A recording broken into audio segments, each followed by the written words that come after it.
La loi de 1905, la séparation des églises et de l'État.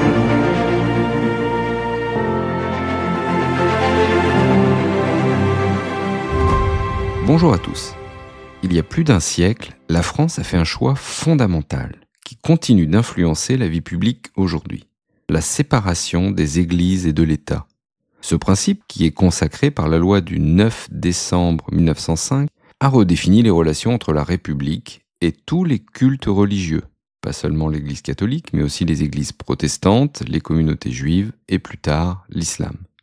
Longtemps, la société a été divisée entre des fervents défenseurs de la République et les tenants d'un ordre moral dominé par les institutions religieuses. Des décennies de tensions politiques, sociales et religieuses qui culminent avec une loi décisive pour l'identité française. Mais pourquoi cette loi a-t-elle été adoptée ? Quels étaient les enjeux ? Et comment cette séparation a-t-elle non seulement marqué la France de l'époque, mais aussi jeté les bases de la laïcité moderne qui régit encore notre pays ? Découvrons ensemble l'histoire de la loi de 1905 pour comprendre les racines de la laïcité, les débats qu'elle a soulevés et son impact toujours actuel. Comme souvent, pour comprendre pourquoi la France a adopté la loi de séparation des églises et de l'État en 1905, il faut remonter plus d'un siècle en arrière, sous l'Ancien Régime en fait. À cette époque, l'Église joue un rôle majeur dans la société française. Elle possède des terres, elle a un pouvoir politique considérable, et elle encadre la vie des citoyens à travers les sacrements, les fêtes religieuses et l'enseignement. Le roi lui-même est un souverain de droit divin, sacré par l'Église. Et donc l'Église est une alliée de la monarchie, bénéficiant de privilèges immenses. Mais la révolution de 1789 bouleverse totalement cet équilibre. Les révolutionnaires, inspirés par les idées des Lumières et de philosophes comme Voltaire, voient dans l'Église un pilier de l'ancien pouvoir monarchique, et dont il faut réduire l'influence. En novembre 1789, les immenses biens du clergé sont nationalisés. Ça veut dire qu'ils deviennent propriété de l'État, à charge pour celui-ci d'entretenir les ecclésiastiques. En 1790, la constitution civile du clergé va plus loin encore. Elle transforme radicalement le rôle de l'Église de France. Les prêtres deviennent des fonctionnaires de l'État et doivent prêter serment à la République. Alors ça provoque une rupture profonde au sein du pays, entre ceux qui l'acceptent, comme à Paris, et ceux qui refusent, que l'on va appeler les prêtres réfractaires. Ils sont surtout dans le sud et dans l'ouest du pays. L'Église, qui a longtemps été l'alliée de la monarchie, se trouve donc en opposition frontale avec le nouveau régime issu de la Révolution. Et les tensions ne font que croître avec la République à partir de 1792. Des prêtres sont emprisonnés, pour certains exécutés. Ils sont jugés contre-révolutionnaires.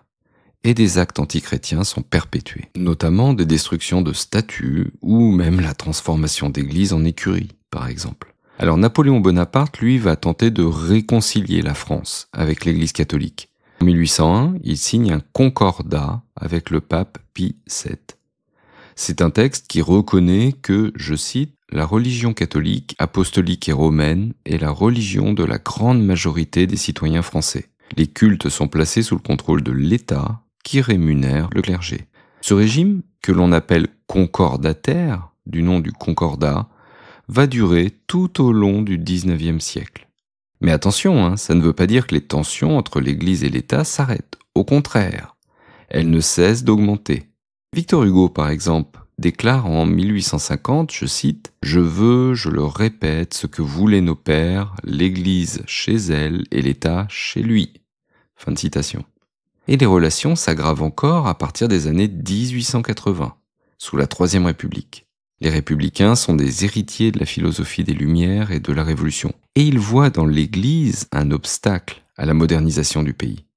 Ils accusent le clergé de soutenir les mouvements monarchistes et réactionnaires. Et un des premiers champs de bataille de cette lutte est l'école. Au début du XIXe siècle, l'Église, particulièrement catholique, contrôle largement l'éducation en France. Mais à partir des années 1880, la République va faire de l'école publique, laïque et obligatoire une priorité. Il s'agit de démocratiser, mais aussi de laïciser l'école, pour former le plus grand nombre de citoyens et y diminuer l'influence de l'Église. Je suis en charge des âmes de ce village. Et moi, je suis en charge de leur éducation. C'est la guerre que vous voulez ? La guerre. Jules Ferry, le grand architecte des lois scolaires de 1881-1882, résume l'enjeu en ces termes, je le cite. L'instruction religieuse appartient aux familles et à l'Église, l'instruction morale à l'école. On décide de former des instituteurs laïcs dans les écoles normales et on entreprend d'enlever les symboles religieux comme les crucifix des salles de classe. Si dans certains lieux ça va se faire assez brutalement, comme à Paris par exemple, ailleurs la démarche est plus prudente et plus lente. En 1880, les congrégations religieuses sont aussi expulsées des écoles et des institutions publiques. Cette vision d'une laïcisation de l'école heurte l'Église catholique. Mais elle trouve un écho positif chez d'autres communautés religieuses, les protestants et les juifs notamment, qui sont un peu plus enclins à accepter l'idée de la neutralité religieuse dans les affaires publiques. Et cette volonté de réduire l'emprise religieuse sur la société s'étend peu à peu à d'autres domaines. Et on assiste à une série de lois qui restreignent le rôle de l'Église catholique, jusqu'à un point culminant. Ce point culminant, dans les années 1900, c'est l'affaire Dreyfus, qui va diviser la société française. Une partie de l'Église catholique se range du côté des anti-dreyfusards. Ça renforce l'image d'une Église réactionnaire, opposée aux idéaux républicains de justice et de liberté. Et en 1902, Émile Combes, un anticlérical convaincu, oui, on l'avait quand même surnommé le bouffeur de curés. Émile Combes, donc, devient président du Conseil. Son gouvernement va mener une politique de confrontation directe avec l'Église. En 1904, par exemple, il décide de rompre les relations diplomatiques avec le Vatican, ce qui montre bien à quel point les tensions sont devenues insoutenables. Et il dépose un premier projet de loi de séparation en 1904. Mais c'est un texte jugé trop anticlérical et il est rejeté. C'est finalement Aristide Briand, rapporteur de la commission parlementaire, qui va élaborer un nouveau projet, plus équilibré. Briand est un socialiste modéré. Il cherche une voie moyenne entre les anticléricaux radicaux et les catholiques intransigeants. Les débats à la Chambre des députés sont passionnés, comme l'indique cette intervention du député Maurice Allard. Je le cite, « Il faut le dire très haut, il y a incompatibilité entre l'Église, le catholicisme ou même le christianisme et tout régime républicain. » Fin de citation. Pendant plusieurs mois, les orateurs s'affrontent, et parfois avec véhémence.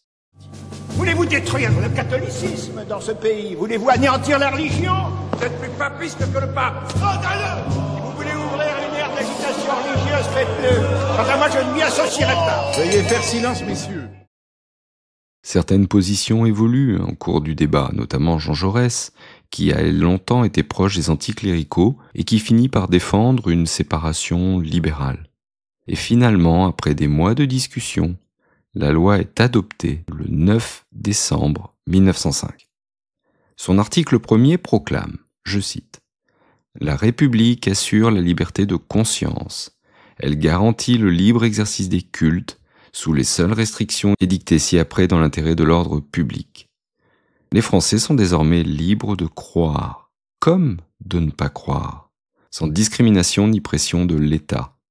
L'État est neutre en matière religieuse et il protège la liberté de pensée de chacun. C'est la fin de toute persécution et même de toute guerre sur motifs religieux. Chacun peut pratiquer sa religion librement, tant que cela ne perturbe pas la société ou ne va pas à l'encontre des lois de la République. » L'article 2 est tout aussi fondamental. Je cite, « La République ne reconnaît, ne salarie, ne subventionne aucun culte. » Fin de citation. C'est la fin du régime concordataire, celui signé par Napoléon Bonaparte. Les églises deviennent des associations cultuelles, libres, mais privées de tout financement public. La loi d'ailleurs prévoit le transfert des biens de l'église à l'État, qui les met ensuite gratuitement à disposition des associations cultuelles.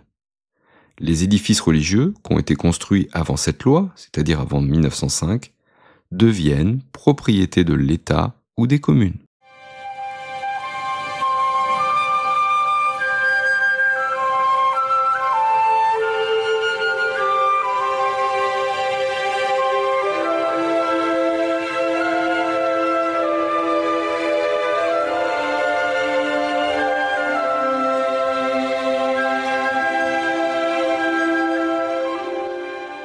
contrairement à l'Église catholique qui voit dans cette loi une attaque contre son autorité, les autres confessions, comme les protestants et les juifs, se satisfont de cette nouvelle situation.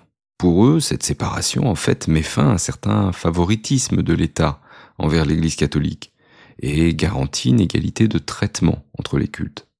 Et on pourrait penser qu'une fois la loi votée, la situation va s'apaiser. Mais, en fait, pas du tout. La mise en application de la loi n'est pas simple. Le pape, par exemple, Pie X, il condamne fermement la séparation dans son encyclique Vehementer Nos de février 1906. Il interdit même aux catholiques français de former des associations cultuelles. Et cette intransigeance provoque des tensions. L'inventaire des biens de l'Église, qui sont devenus désormais des biens de l'État, donne lieu à des incidents parfois violents. Les prêtres refusent d'ouvrir des églises, font des protestations écrites, et même dans certains cas, il y a des manifestations violentes contre les agents de l'État. À Bouéchep, dans le Nord, un manifestant est tué par les forces de l'ordre. Dans les Pyrénées, on fait garder les églises par des ours. Et face à tous ces troubles, le gouvernement va choisir la voie de l'apaisement. Georges Clemenceau, qui est alors ministre de l'Intérieur, déclare le 19 mars 1906, je le cite, « La question de savoir si l'on comptera ou ne comptera pas des chandeliers dans une église ne vaut pas une vie humaine. » Fin de citation. Progressivement, un modus vivendi s'établit. Et en 1907-1908, des lois complémentaires assouplissent certaines dispositions. La Première Guerre mondiale contribue aussi à apaiser les tensions. L'union sacrée rapproche l'Église et l'État face à un ennemi commun, l'Allemagne. Petite subtilité d'ailleurs. L'Alsace et la Moselle, qui redeviennent françaises en 1918, n'appliquent pas la loi de 1905. En effet, à cette date, elles étaient allemandes et n'ont donc pas été concernées par cette loi. Ces territoires sont donc toujours régis, aujourd'hui encore, par le Concordat de 1801, celui signé par Napoléon Bonaparte. L'État finance les cultes, les cours de religion sont obligatoires à l'école primaire et au collège. Les prêtres, les pasteurs et les rabbins sont rémunérés par l'État et ils ont un statut proche de celui des fonctionnaires. La lumière est flambant neuve, le père Munsinger n'en est pas peu fier. Ici, les églises ne tombent jamais en ruine. La mairie du village paye les rénovations en grande partie. Ici, les curés sont des salariés de l'État, des fonctionnaires, en quelque sorte. En 1921, les relations diplomatiques entre la France et le Vatican sont rétablies. Les choses se normalisent. Et avec le recul, on peut dire que la loi de 1905 a profondément transformé la société française. Elle a posé les bases de la laïcité à la française, un modèle unique qui garantit à la fois la neutralité de l'État et la liberté de conscience. Cette loi a aussi permis de pacifier les relations entre l'Église et l'État. Aujourd'hui, plus d'un siècle après son adoption, la loi de 1905 reste un pilier de notre République. Elle entre même dans la Constitution en 1946, avec l'article 1er, je cite, « La France est une république laïque ». Fin de citation. Bon, les débats ne s'arrêtent pas cependant, et la loi est régulièrement invoquée dans les débats sur la place de la religion dans l'espace public. Ainsi, certains pratiquants de l'islam, qui est devenu la deuxième religion de France, expriment parfois une incompréhension face à la laïcité telle qu'elle est définie par la loi de 1905. Pour eux, la neutralité de l'État est perçue comme une restriction de la pratique religieuse dans l'espace public. Pour d'autres, au contraire, la laïcité garantit la paix sociale, en assurant l'égalité de tous devant la loi, quelle que soit leur croyance. Ce principe permet de protéger la liberté de conscience, mais aussi de préserver l'espace public des conflits religieux. Certains veulent modifier la laïcité pour l'adapter aux enjeux contemporains. D'autres, au contraire, défendent son intangibilité et ne veulent absolument pas toucher au texte. Tous s'accordent sur un point. La loi de 1905 a façonné notre conception de la laïcité et reste un héritage précieux de notre histoire. Merci d'avoir écouté jusqu'au bout cet épisode. S'il vous a intéressé, que vous en avez envie, vous pouvez soutenir mon travail en laissant une note et un commentaire sur Spotify ou Apple Podcast. Je lis tous les commentaires avec grand plaisir. N'hésitez pas aussi à me proposer des sujets d'épisodes. Et on se retrouve très bientôt pour une nouvelle page d'histoire.